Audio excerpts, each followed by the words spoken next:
Good day again, and here we are again with another edition of Joliet History Plain and Simple. I'm your host, Anneta Drilling-Sowa from the Joliet Public Library.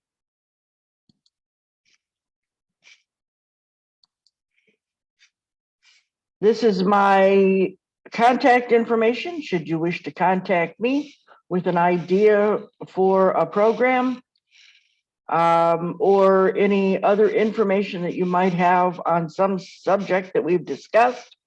I'd be happy to hear from you. And of course, this is our Joliet Public Library building. Now, the person who is usually thought of when we think about the building of the Joliet Library is this guy. And you won't recognize him probably because this is a portrait of him in his younger days. But you will remember this guy, Daniel Burnham, and he was the architect for our Joliet Public Library building. He also designed several other buildings in Joliet, but is best known for the White City at the Chicago World's Fair, where he worked with a team of people to come up with this lovely design. But today we want to talk about another guy that had to do with the building of the Joliet Library, and he was the contractor and stonecutter, and his name was Adam Groth. So little is published about Adam and this was the only picture that I could find of him after poring over book after book. But he was still just as important as Daniel Burnham. And so I want to share with you today a little bit of information about Adam.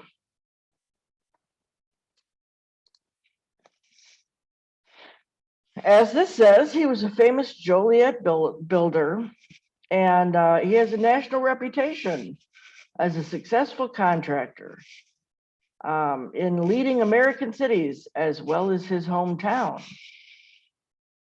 In addition to being the stonecutter and builder of the Joliet Public Library, he also built and cut all the stones, or his company cut all the stones for the post office here.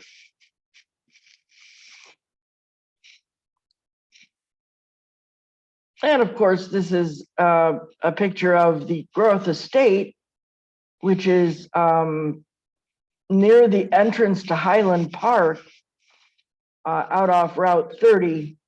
And this was his home.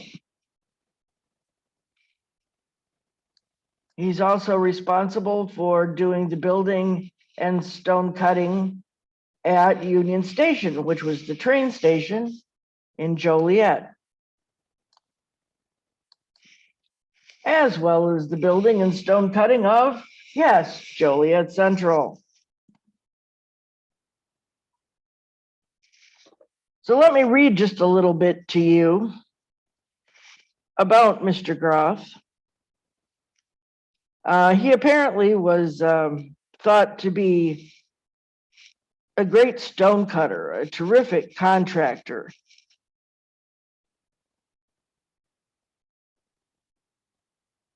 And he was said to be as class fully equal to those of any other large city. In 1895, he embarked in business as a cut stone and general contractor at number 1311 Cass Street, where he had a fine plant operated by steam power and equipped with planers, saws, lathes, etc. Employment is furnished to 100 men, and all kinds of stone are handled and shipped to every part of the country. Among the contracts which he has had are many for important buildings, including the schoolhouses and other public buildings in Joliet. At this writing, because this of course was written by someone else, has under process of construction the United States Post Office in Paterson, New Jersey, and Brockton, Massachusetts, the asylum for the incurably insane at Peoria, Illinois, and Otto Young's summer residence at Lake Geneva, Wisconsin. All right, Adam was born in Marburg, Germany in 1847. He was the youngest of 3 children, of whom the oldest died in Germany, and the second, Carl, is engaged in the cut stone business in Germany. His father, Frederick, son of a German soldier in the War of 1812, was born and reared in Marburg, where he engaged in cut stone contracting and built many of the university buildings in that place. He survived his wife for many years and died in his native town. When Adam was 15 years of age, he began to work at cutting stone in the summer, while in the winter, he took a complete course in drafting and architecture. In 1866, he left Bremen on the sailing vessel Anna, which after a stormy voyage of 53 days, landed in Baltimore, Maryland. 3 days after landing, he began to work at his trade in the employ of the Geddes brothers, with whom he continued for 7 months.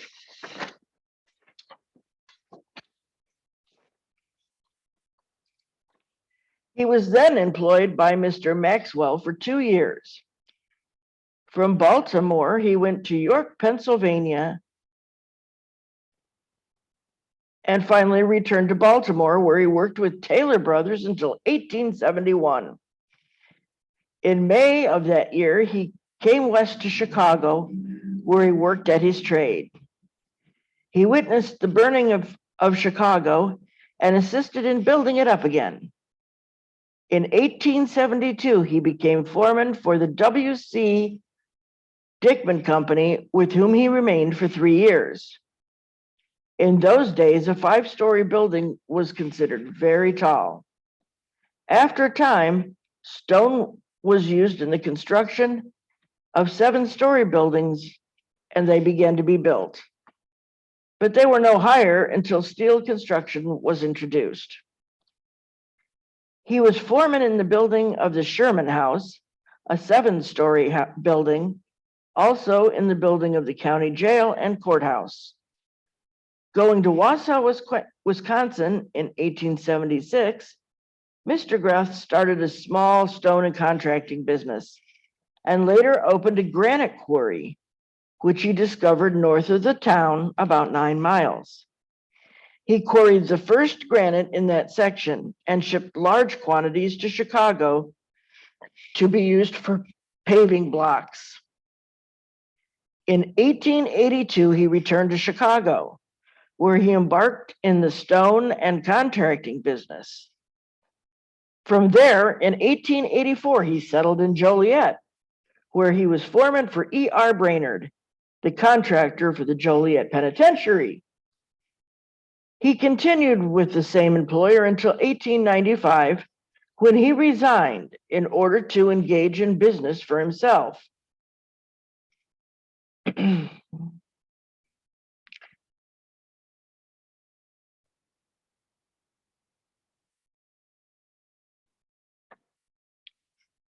He was married in Chicago to Miss Minnie Falshear,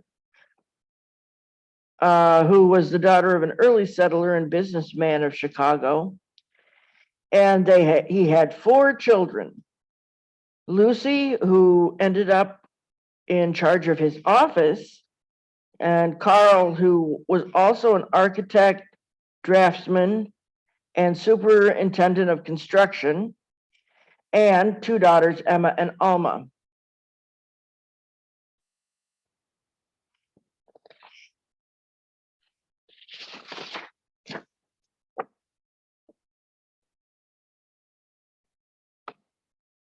And that's about it that is known about this guy, who was this terrific artist and architect. He is Post Office Plaza here. If I can stop here for a moment in our program, our post office has a plaque on the wall about who he is and his kind of design. And he is buried in our Oakwood Cemetery, one of the prominent people that is buried in that cemetery. But once again, that's about all that's known about Adam Groth. If you have any information that you'd like to share that you know of, please let me know.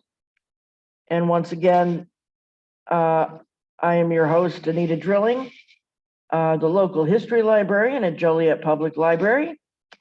And this is my contact information, and feel free to contact me.